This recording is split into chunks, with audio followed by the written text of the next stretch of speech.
and welcome to Good Evening Britain, a Force for Good's weekly show coming to you live from our studios here in the heart of the great British city of Glasgow, with me, your host, Alistair McConnachie.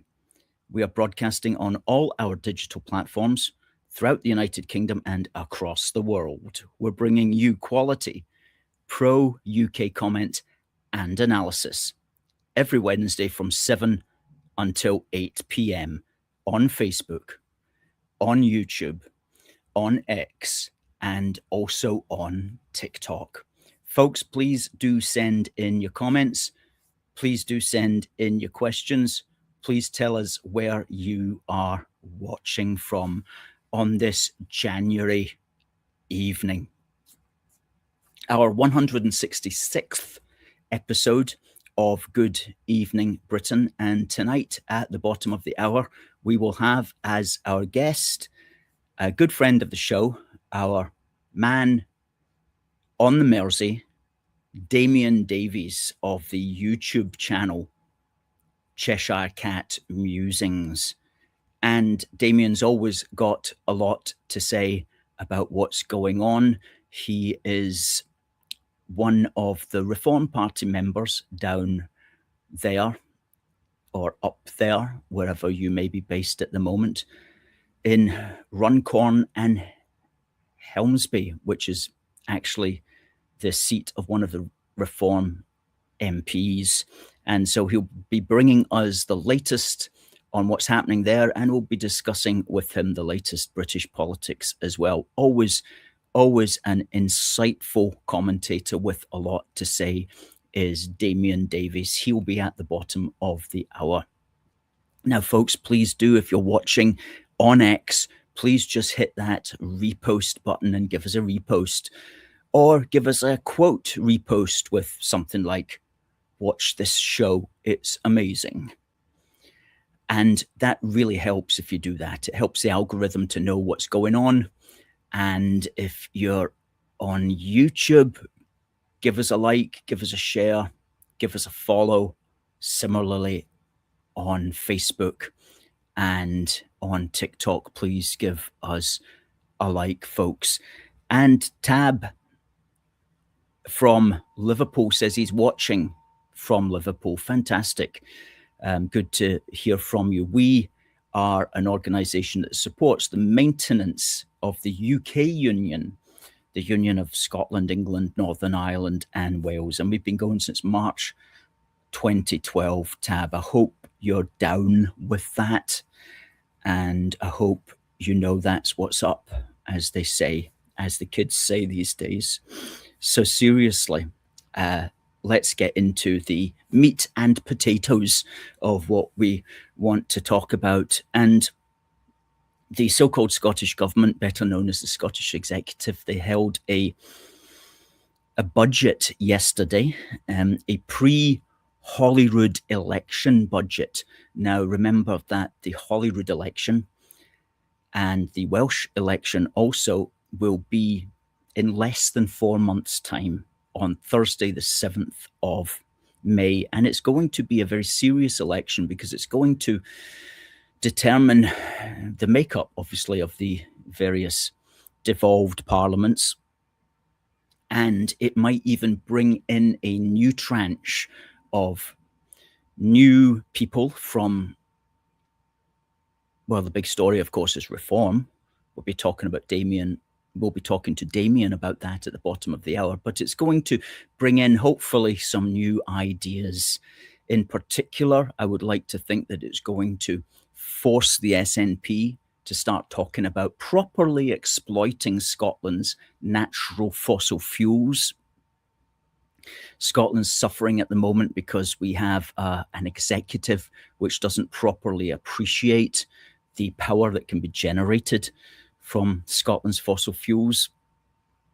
And as a consequence, our cost of living increases, because if the cost of energy is high, then that means that the cost of fertilizer is high, because fertilizer is made from oil and fossil fuels. And so that means the cost of producing our goods every day, our milk, our eggs, our bread, our meat especially, is going to increase as well. So if you have high energy costs, you have high food costs. One follows the other. And it does appear that the SNP is simply prepared to collapse the Scottish economy because it does not have a proper energy policy, and it will lose out on that as well. And that really, this point really does need to be emphasized, that you can talk all you want about climate change and the so-called, which doesn't exist, climate emergency, which is not an emergency at all. You can talk all about that all you want, but at the end of the day, you need to be able to put food on people's tables, and you need people to be able to heat their homes and so on. And all of that comes right now from exploiting Scotland's natural fossil fuels. And as for things like green energy, fine, but there has to be very much second tier. You can't put it first tier without getting the basics correct. Okay, so yeah, fine.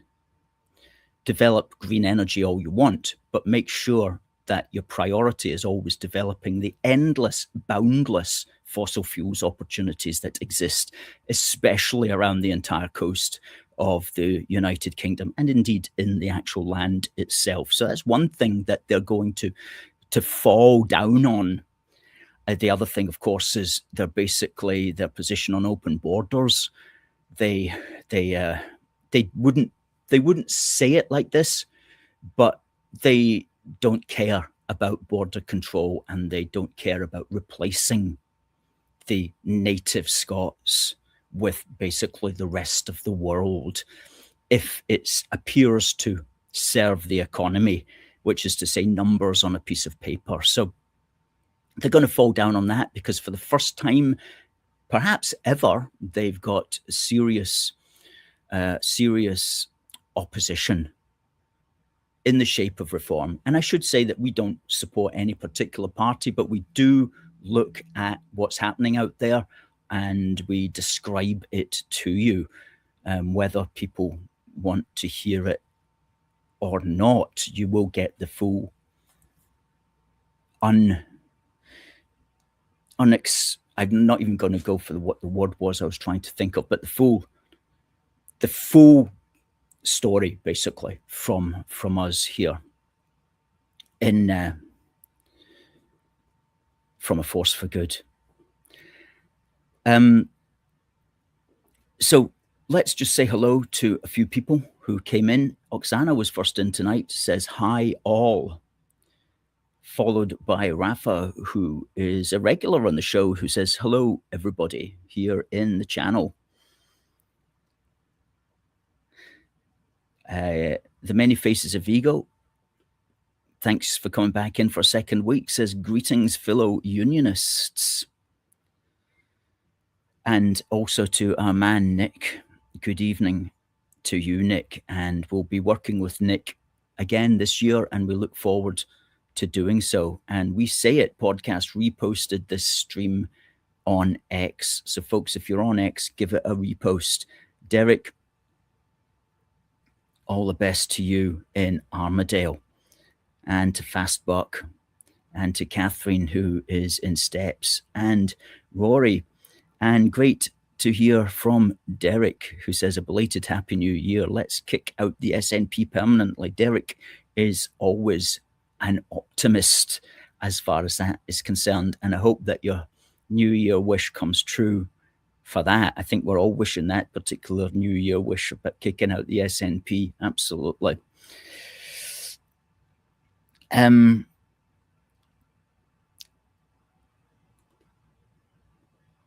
Somebody here doesn't agree with us. Good stuff. We like our people who don't agree with us. We love all our commentators. Please fire in. Please fire in. And let's have a wee look at TikTok here. Now, Owen says, if you want to defend the borders, this is Owen on TikTok, there's no better way than to leave the UK. Well, we're not. We understand, Owen, that some people who support separation believe that the SNP is going to somehow, when it's independent, defend Scottish borders. But you would need to show us where they've ever done that, ever, in their entire history. And you do have to look at somebody's track record to make a rough estimation of where they're likely to go in the future. And the SNP has done nothing other than encourage more and more mass immigration into Scotland. So I don't think that they are the ones who are going to deliver it. They will be the ones who will, as we say, collapse Scotland. Show me a single SNP person who has spoken up to defend Scotland's borders, Owen, please.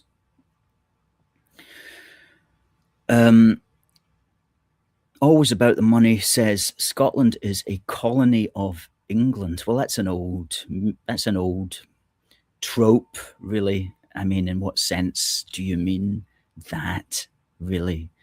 Seriously, I don't even know where to begin with that one. Lemonade says, how old is the Union? Well, we like to think of the social and cultural unions going right back through time prior to the actual legal union, which was in 1603, which was when the Scottish King, James VI, became king of all parts of the British Isles. And back then in 1603, basically his writ ruled. So what he said, what he said went. So basically, we've had a form of political union since 1603. But then, of course, we had the revolution of 1688. And then by 1707, we actually had a parliamentary union. So you could say that just pick your date, basically. Was it 1707? Was it 1603? One of those two were when the union began. But we like to think that it went right back through time to the point when the inhabitants of the British Isles started to come together in various ways, whether that was dragging stones from all parts of the United Kingdom down to Stonehenge, which in itself was a political operation, which in itself was a form of union. So how long ago was that? So you could look at it and just say, yeah, went right back to as far as we know, which was, how far back can we trace people in the British Isles? 5,000 years, maybe. So we like to talk about our 5,000-year-old union in the sense of the social and cultural union through time, which eventually became the regal union, which eventually became the political union, and which is developing in its own way every day. So thanks for that. Thanks for that question.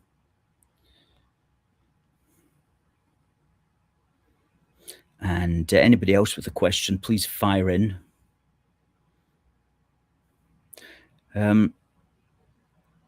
Owen says that if they got independence, the SNP would have served its purpose and it would no longer be a party. Well, Owen, I hate to tell you, but that's not the way that politics works. See, and you only need to look at the Republic of Ireland as well to see that ever since they had their revolution back in 1916, then the same two parties have controlled the state ever since.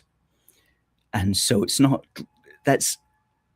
so what happens with the revolution is that the winning party, the predominant party, stays and just becomes stronger. So no, it would not have served its purpose, and it would act as a policeman for the revolution, and it would work to condemn anybody who wanted to reunite again.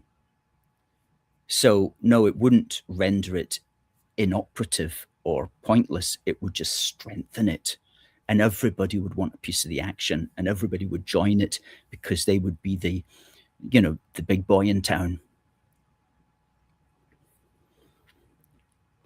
Alan says, will Scotland vote for independence this time or not? Well, thankfully, it's not a referendum, Alan, but it is a Holyrood election, just an election to the Holyrood Parliament in Edinburgh, the devolved Parliament. Will they vote for the SNP? Well, according to the National, this was yesterday, January the 13th, Labour collapse as poll predicts winner of every Scottish seat at Westminster. And this was a poll of 7,500 voters. It was a UK-wide poll, predicted that Keir Starmer's party would return just 41 members of the British Parliament, fewer than the SNP, which would be on 44, and fewer than the Greens, which would be on 52. My goodness me. This contrasts with the 2024 general elections, where Labour won 411 constituencies, meaning they would fall to just 10% of their current representation. In Scotland, Labour were projected to lose all but 2 of their MPs, Ian Murray in Edinburgh South and Torquil Crichton in the place up north, which I can't unfortunately pronounce, but it's the island region. I think it's the Hebrides, perhaps. So yeah. I mean, SNP could do well, Alan. They could do well at the Holyrood election, but this time round they'll have considerable opposition as well.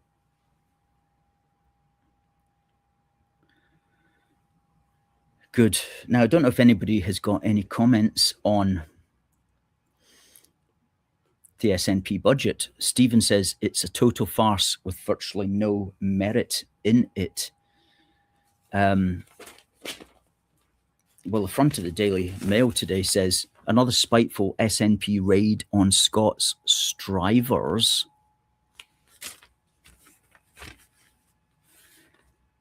Which this budget, so-called, which was yesterday, the pre-Holyrood budget, more than 100,000 dragged into higher tax rates. And the critics say that he is prioritising welfare over work. What is meant by that is that quite a few people are looking for tax cuts, which would help to stimulate the economy. And we didn't get any of that. Surprise, surprise. And the taxes have gone up. Basically, it could be said in order to do exactly what?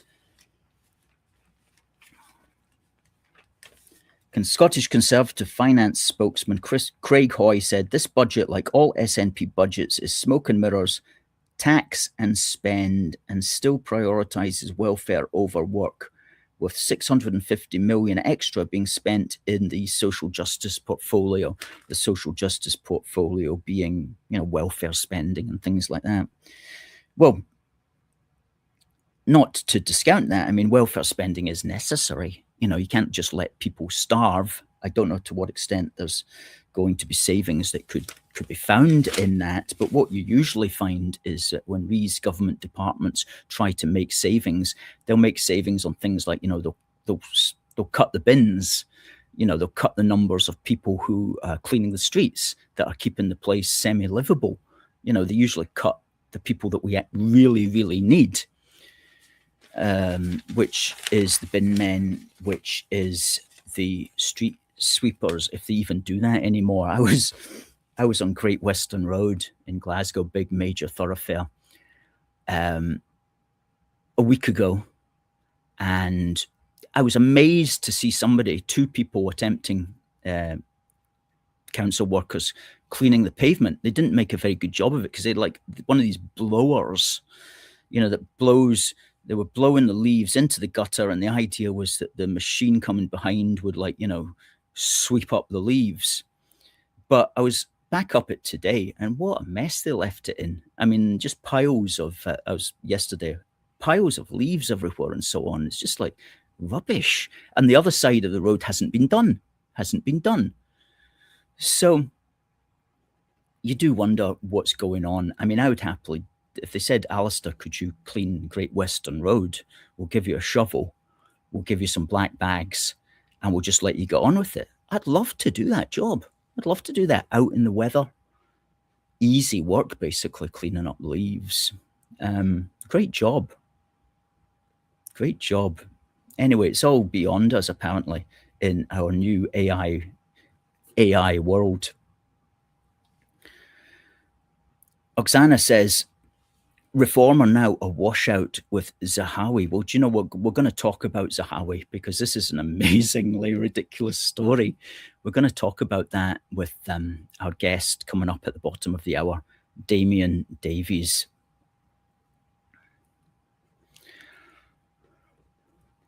Stephen just brings us back to something that I was talking about earlier. Stephen says there was a kind of union under Cromwell. Yes, there was. That was in the 17th century. That was after the Union of Crowns, when Cromwell had his British Commonwealth, as he called it. And yeah, that was definitely a kind of political union. It didn't last for very long, though. But that was definitely something that I could speak about. That came before the Parliamentary Union and after the Regal Union. Good. Thanks for bringing that back up again.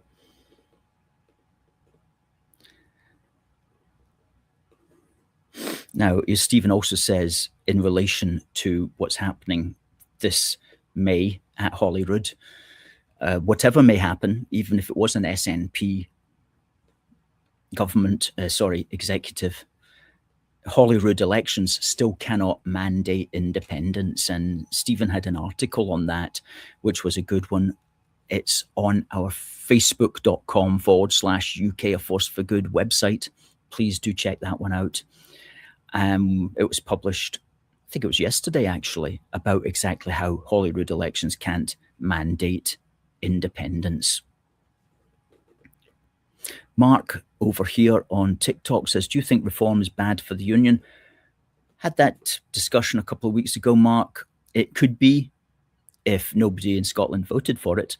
But if it got a substantial number of people in Scotland voting for it, then it probably wouldn't make a whole lot of difference. At the end of the day, though, it depends what they do in Westminster. If they did get into power in Westminster, and if they continued to, like if they took Britain to war and, you know, major events like that, then yeah, that would be bad for the union, just as Tony Blair's Iraq intervention was bad for the union also. And at the time, very bad for the union. Gosh, yeah. So, you know, potentially it could be, but it depends upon what their policies are, because at the end of the day, the way it goes in Westminster is what happens in Scotland. Scotland will react to what happens down there. And in fact, there's no major event.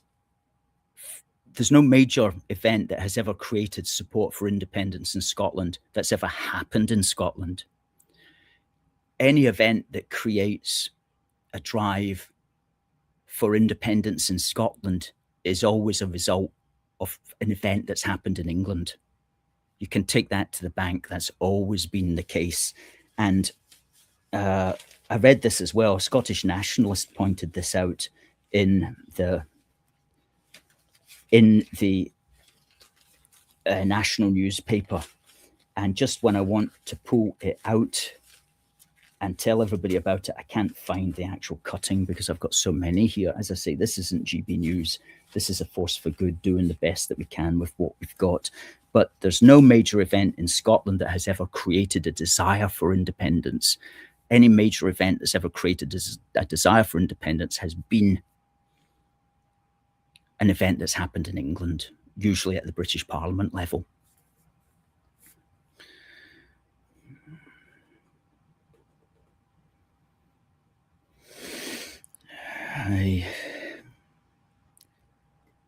Rafa says the Scottish National Political Party will collapse Scotland forever. John Swinney turned into Joe Biden number 2 of this nation. Scots need to take action to sack and remove this man now. Well, let's do it in 4 months' time when we have the democratic opportunity to do exactly that, Rafa. Oksana's upset with her MP. Useless, you can't even oppose the council's parking plans. Is that in East Glasgow? I was reading about that today. Front page story of the Evening News. Paul says, Labour are cancelling elections in southern Britain. Aren't they just using the excuse of reorganising ward boundaries? Yeah, they are. Ridiculous. Good.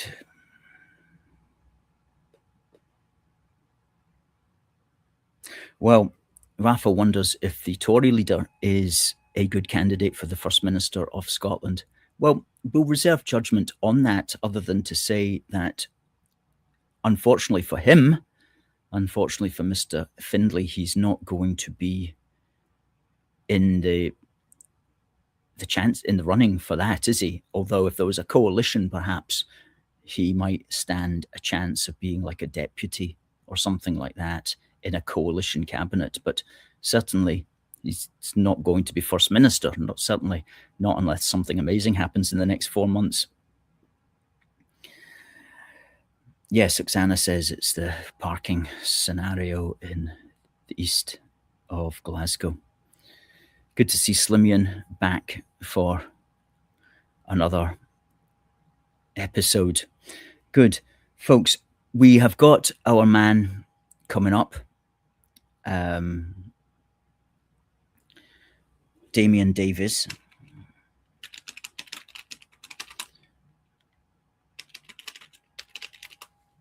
Just in a minute or two. Ken worries that the English are going to drag the Scots down with them. I think we all worry that Britain could be dragged down by bad leadership. That's what concerns us all. And hopefully that's not going to happen. We have to hope and pray that the politicians do their best and that sensible ones can arise.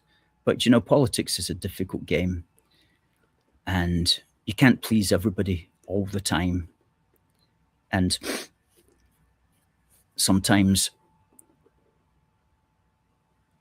don't put your faith in men, as they say, because men will let you down, because we're only human. And that's not me that said that. That's just a fact of reality. But do your best just to hope and pray for the best for the country, because we are in a difficult situation going forward. No question about it. And constant wars and rumors of wars and all that kind of stuff does no good for the human soul. And we've got to stay out of that as much as possible if we can. Stay out of wars, that is.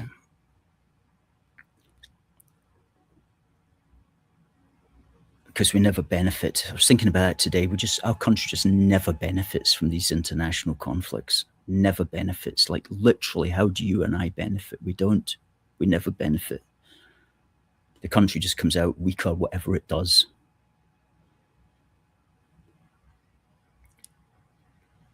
Anyway, enough of that. Where is our man Damien? Come on, Damien, we're waiting for you.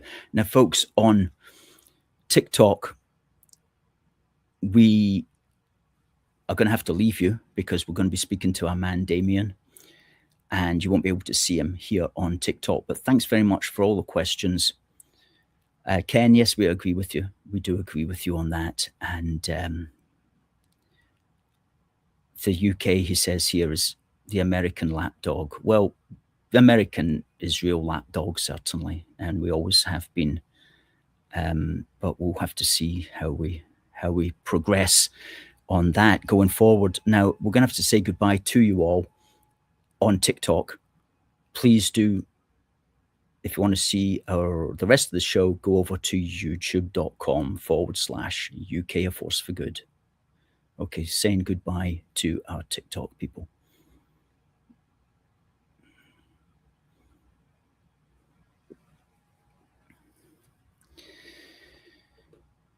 Well, thank you to Patriot Dan, 1979, for the £5, who says, keep up the good work, Alistair. Do appreciate that. Now, folks, if you want to give us a super chat on YouTube, just click on the $sign below the video, and you can do that. Now, I've got a message here. We're trying to get our man Damien to come in. I think he's having technological differences at his end, but I will continue to chat to you. Talking of which, does anybody know this story? This is ridiculous. Arrest at protest against Castle's deeply offensive Redcoat Cafe name. Now, there's a small group of ne'er-do-wells who have been upset that there's a cafe in Edinburgh Castle called the Redcoat Cafe. They ignore the fact that there's also the events room is called the Jacobite Room. Okay, they ignore the subtlety of that, and because they're Scottish, a certain type of Scottish nationalist, they protest this name, and they were getting up to it again apparently on Monday, the 12th of January. And there's a picture that we've got of them. And I just want to bring up the picture. And I'll get to the point here. There it is. Redcoats made war against 170 countries. So basically, they're not complaining here. They're not complaining, okay, about just the British Redcoats during the Jacobite conflict. They're actually complaining about the British Army, which were known as Redcoats for many years. But what it says here is, Police Scotland confirmed one arrest has been made, quote, in connection with public indecency. So I was like, I studied law, and I'm like, I think that's a fairly major charge, right? So I Googled what is public indecency, and we'll put up the quote of what it is. And it's a common law offence covering indecent conduct in public or visible from a public place, like exposing genitals or engaging in sexual acts, focusing on affronting public morals rather than necessarily causing distress, though intent for gratification or alarm can be key. Okay. So what I want to know is, what on earth was this group of demonstrators up to? I've seen nothing about it other than this report in the National, where one of these people were arrested for public indecency. It's the oddest story. If anybody knows anything else about that, please tell us. Now, Karina Parks, thank you for your £5 super chat. That's really, really very much appreciated. Thank you for that. Anybody else, please click on the button. Anyway, let's bring in our man, Damien. Say hello to Damien, folks. Hello. Hi there, Damien. Good. Glad you could make it. Well, we've got a lot to chat about this evening. We have indeed. You're down there in Reform Central, basically, Rung and Helmsby. I am indeed. And I would like to pick your brains today, specifically about what your thoughts are on the big story which was on X on Monday, when, now let me bring up the guy's name because it's easy to get this one wrong. Nadim Zahawi, former Chancellor, am I right? Former Chancellor under Boris? I think so, and I think he had something to do with certain safe and effective medical interventions a few years ago, possibly. Oh, yeah. Yeah. A very controversial character. There's no question about it. Yeah. Iraqi born as well. And my point is, I don't really understand why they thought it was a good idea to bring this guy on. Now, just in case some of us don't know exactly who this is, I don't know if we've lined up a picture of the man himself, but do we have anything there of this chap? Let's just see. Well, yes, we did have a text that he made. That's him there. Some people might recognize him. This is a text, a tweet that he made from 10 years ago. He says, it doesn't actually make grammatical sense because I'm not British born, Mr. Nigel Farage. I am as British as you are. Okay. Your comments are offensive and racist. I would be frightened to live in country run by you. I'm not sure if that was before or after he was appointed the Chancellor of the Exchequer, but I hope that or the Home Secretary rather, but I hope that his diplomatic skills are better than his English grammar. Anyway, he was very much an opponent of Nigel Farage back then. However, what happened on Monday is that he was welcomed with flying colours into the ranks of reform. And I would like to know if you have any idea why they would think that he was a good idea. Now, me personally, as I say, without getting into a reform bashing session, yeah, we're not bashing reform as such. Is it a choice I would have made? No, I wouldn't have made that choice personally. The optics are awful, and I can acknowledge that. I can also acknowledge that he did have experience in cabinet, so he knows how things work. He does have an inside track, and he probably knows some of the shortcuts that they can navigate around if they want to get our version of executive orders through, which are orders in council, if he wants to actually get things done, and maybe curtail any potential judicial reviews that the civil service may want to throw up when reform gets in. I think most people in the country know that Reform UK are going to be the next British government at this point. It's just there's a haggling over what form that government will take.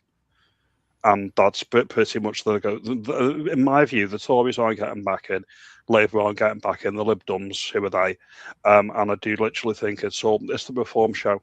And that's why they've got a lot of people defecting over from the legacy parties.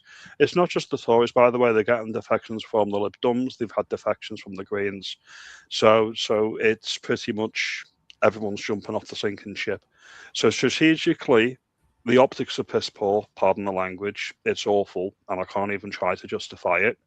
If you're looking at it from a pragmatic point of view, you could think, well, he was the Tory, and he knows that basically they're hampered by the Blurite states that set up in 1997, that they can't actually get anything through because they've locked all sides, either by the civil service, by the Supreme Court, by the devolved assemblies, all basically throwing their hands in the air saying you can't do that, you can't do that, you can't do that.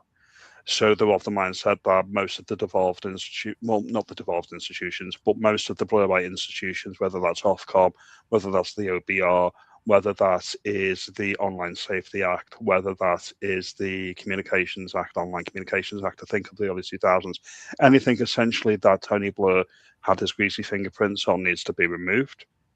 Maybe he's seen the error of his ways. I'm the eternal optimist. I can look at it from that angle and I can say, well, maybe they've realised, because this course has been on like a apology tour since she's not been Prime Minister, saying, well, we need to go nuclear on the Blairite state.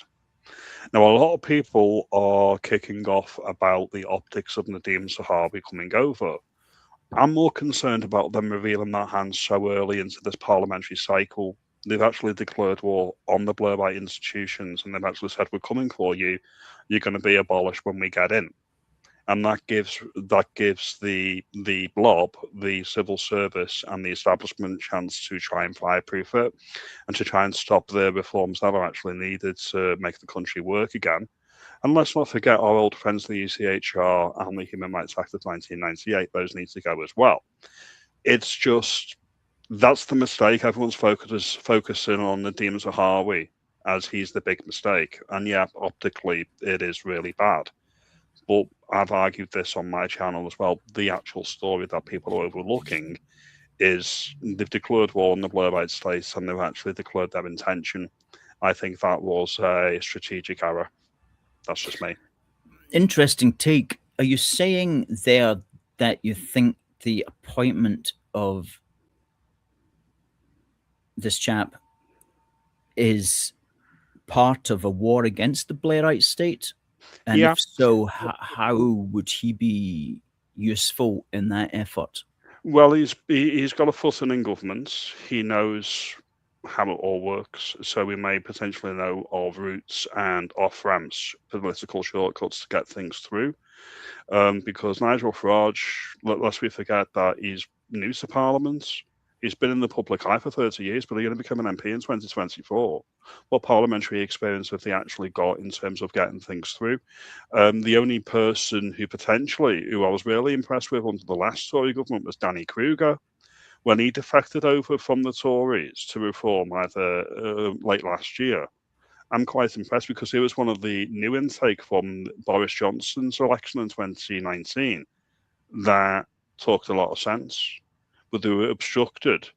And basically, when David Cameron came in 2010, his biggest mistake was running with the Blairite project and not actually getting rid of anything that Tony Blair set up. That was their big mistake, that they ran with it for 14 years. And that's why we can't deport illegal migrants. We can't do this. We can't do that. We can't do that, because we've got this new invention that was only created in 2009, the Supreme Court standing above Parliament saying, well, you can't do that. That's unlawful. Lest we forget that in our particular system, Parliament is sovereign, or meant to be sovereign. The King and Parliament is sovereign. There's meant to be no higher authority. And yet we're hampered by judicial reviews. We're hampered by the Supreme Court. We're hampered by the UCHR. All of this nonsense needs to go. Right. He was the Chancellor of the Exchequer. He wasn't the Home Secretary. He was the Chancellor of the Exchequer between July 22 and September 22. But then he was also before then he was Secretary of State for Education, Minister for Intergovernmental Relations, Minister for Equalities, and then he got appointed the Parliamentary Under Secretary of State for the C vaccine deployment. We'll call it the jibby jab. We'll call it the jibby jab. Jibby jab, yeah, the jibby jab deployment. And we can't say the C word because we could get sanctioned by YouTube. So he was the Parliamentary Under Secretary, and it's fair to say he did not, in many people's eyes, commend himself or conduct himself very well on that.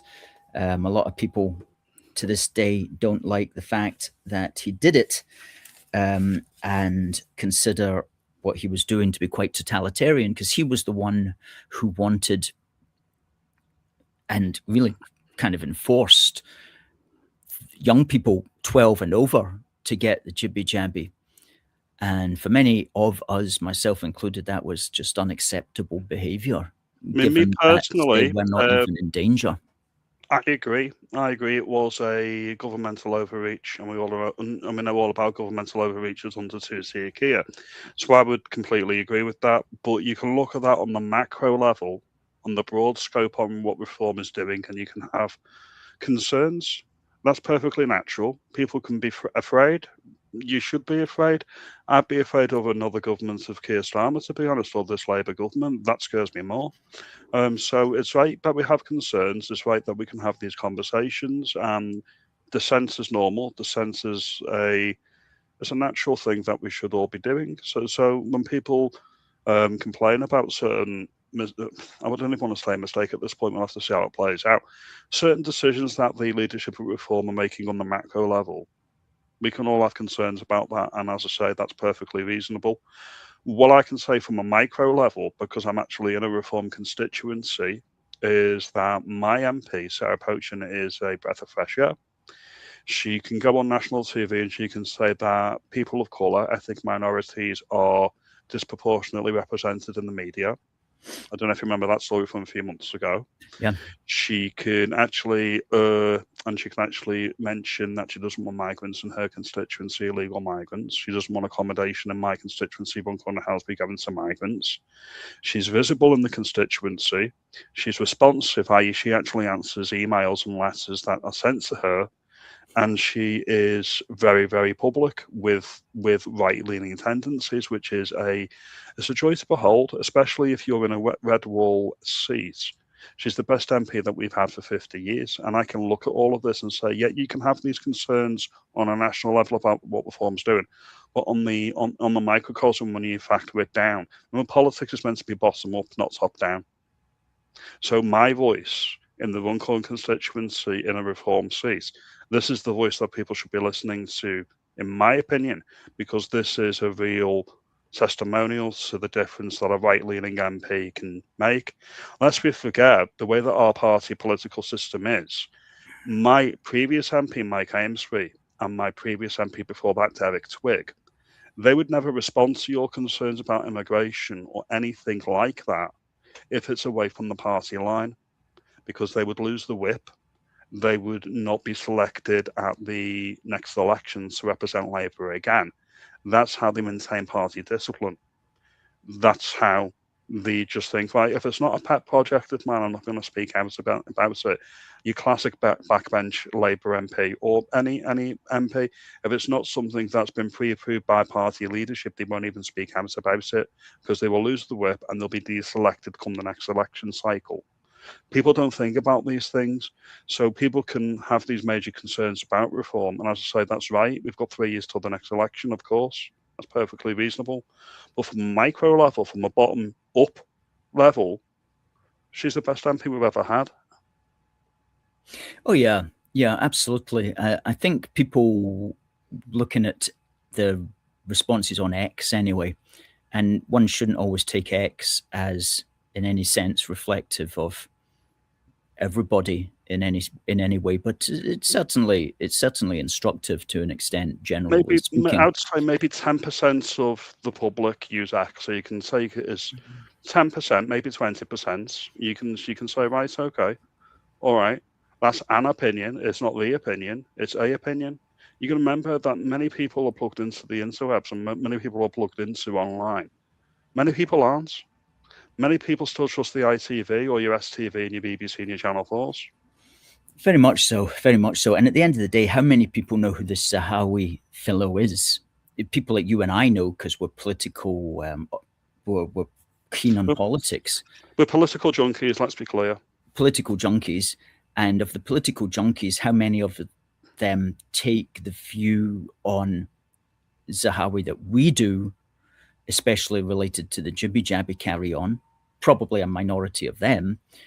But most people out there, and this is what people like Richard Tice and Nigel Farage understand, they're like, most people don't know who this guy is. They hear that he was the ex-chancellor of the Exchequer. They won't remember what happened under the jibby-jabby. They won't remember any of that. They're just going to vote for Nigel because he's Nigel. And I'll bring up and that's kind of the end of the story, really. I'll bring up this very clear point as well. Right, okay. Say, for example, you had a politically clued in person, a politically astute person, like me and you, trying to make the argument on a doorstep that you can't vote for Nadeem Zahawi because he's not British, he was born in Iraq. They would think you're racist, rightly or wrongly. and you probably get the door slammed in your face.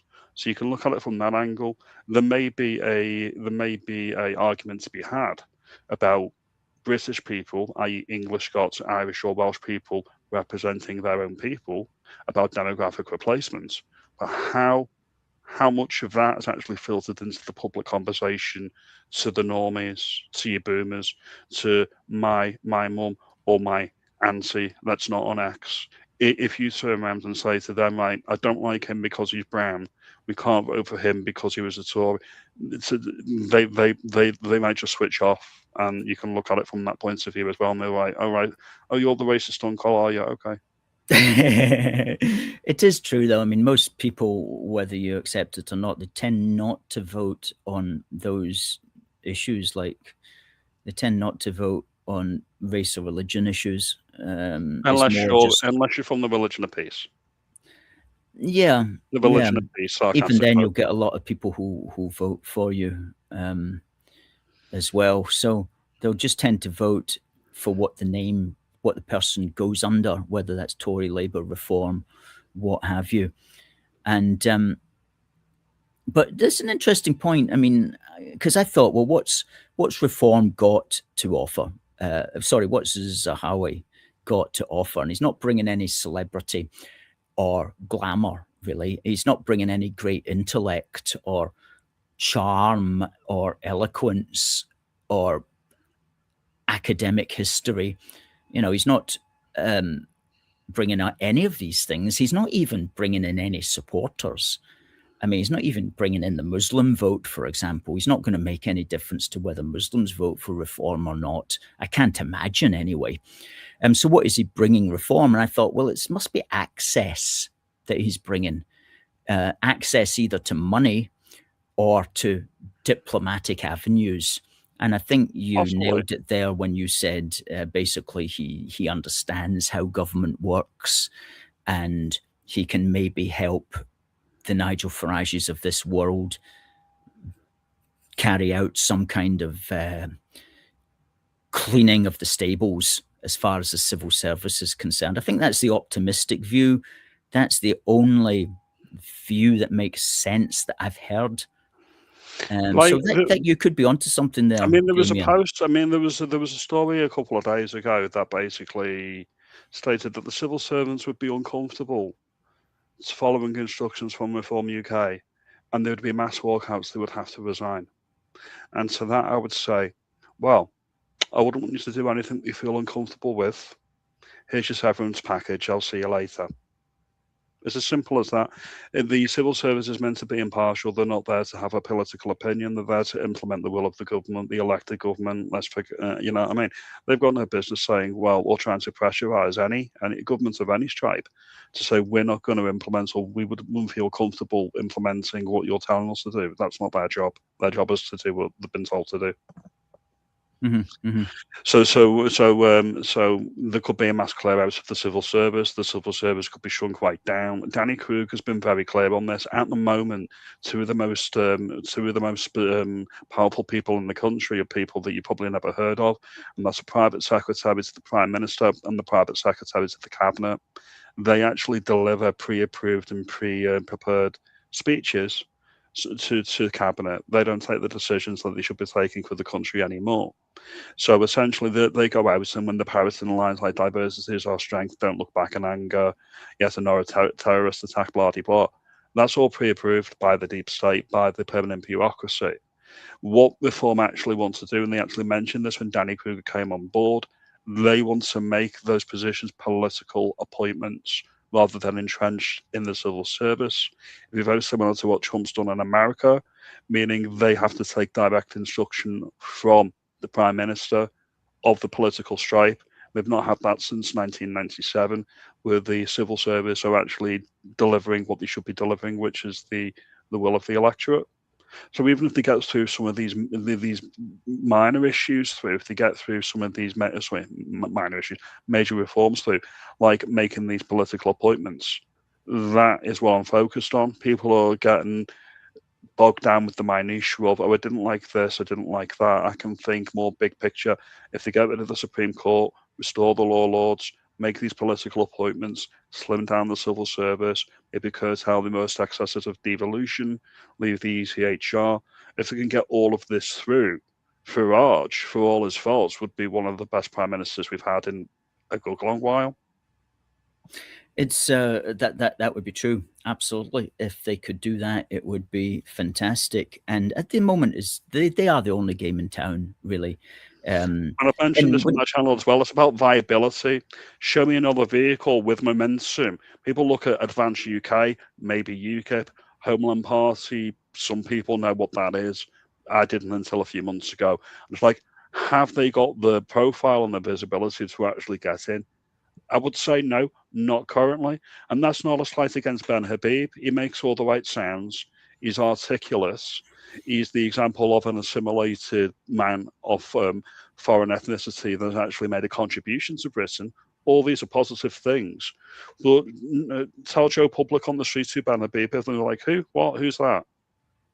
Absolutely, absolutely. And some people have no idea how difficult it is to even begin to get off the back foot when you're trying to set up a political party and to get any kind of momentum. And again, like it or not, it also needs a whole lot of money, millions and millions and millions of pounds to get any kind of momentum. And I mean, I don't like the fact that in our democracy it needs millions and millions of pounds, but it does need millions and millions of pounds. And so unless you've got that, then what have you got? And I mean, you've also got to have a clear things that you're fighting for. As you say, what the manifesto that you just articulated there, you know, these are clear bullet points that the party could come in and do.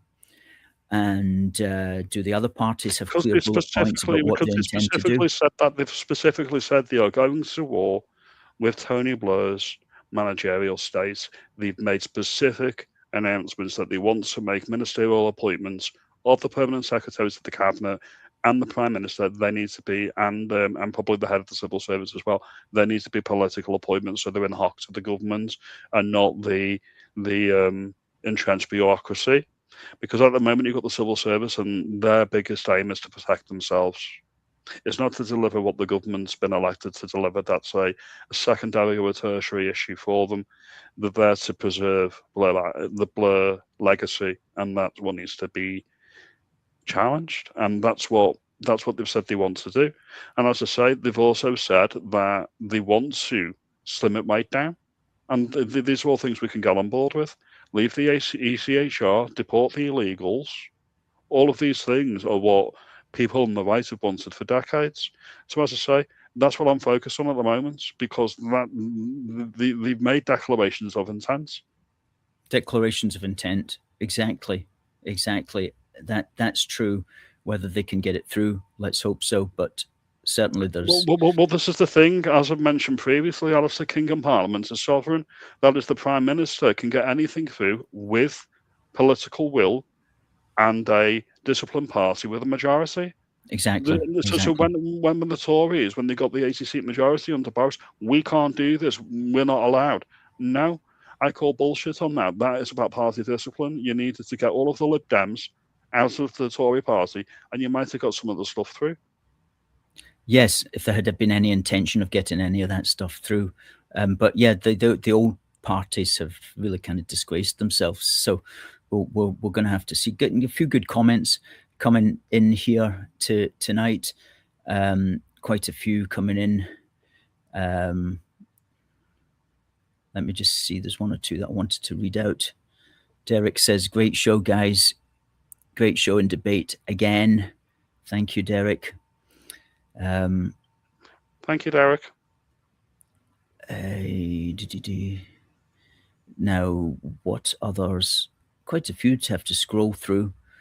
There you go. Damien is spitting facts. Local and national is always different. My local area is a joke. Thank you for that. Good. And a few people debating each other also in the comments.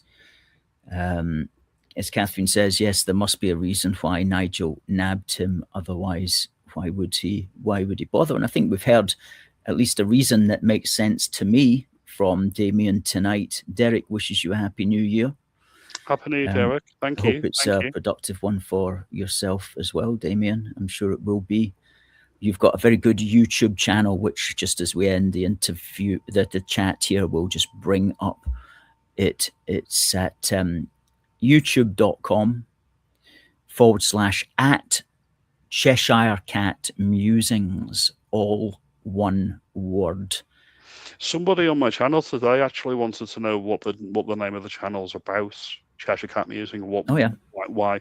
So I mentioned it is because I live in Cheshire, and Cheshire Cat is obviously from the Lewis Carroll book, Alice in Wonderland. And Lewis Carroll's actually from Daresbury, which is in my constituency of Runcorn and Helsby. It's not technically part of Runcorn, but it's in the constituency, and that is a civil parish on the way to Warrington. So that's why I picked the name Cheshire Cat Musings, because it's very local. Mm-hmm. And as I say, I'm all about bottom down rather than top down. And it's very specific to my area, which is why I chose it. And it's quintessentially English and British. And it's I always see myself as British, and I'll always see myself as from Cheshire. So that's why. Quite right. And in fact, when your show starts, do you still have the Cheshire flag at the beginning of it? Yeah, Cheshire, then England, then Britain. Yes, there you go. That's the bottom-up attitude. Damien, it's the top of the hour. Thanks very much for coming in tonight. We'll have you again on at least a couple of times anyway. Well, we'll have you on at least once a month anyway between now and the Holyrood election.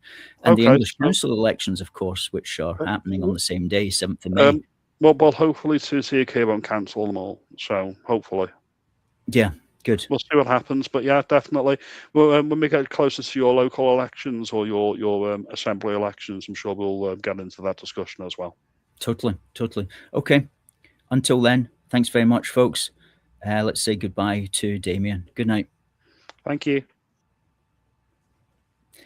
Damien Davies of the YouTube channel at Cheshire Cat Musings. Great fellow. Always got interesting insights. I hadn't thought too much about the ability of Zahawi to maybe know how the deep state operates. Are we being too optimistic when we think that? Perhaps, I don't know, but certainly an explanation that would make a certain degree of sense. Thank you to Damien for that. Derek says, great show. Thank you.